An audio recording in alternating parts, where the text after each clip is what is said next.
Now, you are going to see the Great Frederick Fair as it might have been in the 1800s, a time period before the Great Civil War. In the 1800s, the primary purpose of the fair was to show cattle and crops from farms and gardens. At that time, most people in the community farmed to feed themselves. Frederick County has rich soils and productive farmland. The market square gave visitors the opportunity to see what a garden in the 1800s might have looked like and what was grown. Students each got to take home a tomato seedling to plant. The square also included cooking demonstrations using the vegetables from the garden and a brick oven, as well as the opportunity for vendors to sell their fresh produce and products just as one may have done in the period time. As you visit some of the heritage displays, imagine that you lived more than 150 years ago.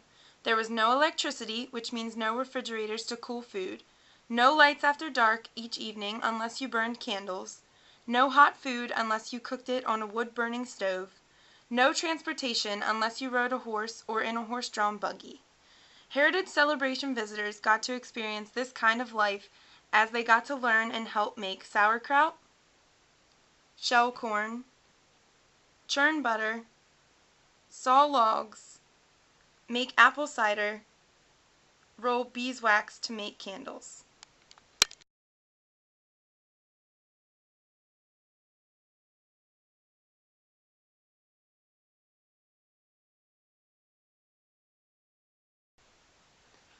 Over time, the fair has expanded to include rides, games, music, and food, in addition to the showing and judging of horses, cattle, and farm and garden produce, and handmade crafts.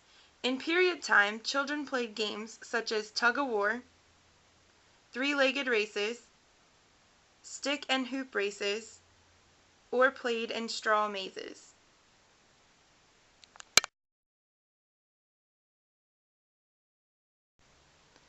Early fair food was picnic baskets brought by the guests from home. During the Heritage Celebration, visitors were treated to foods common during the early 1800s prepared just the same.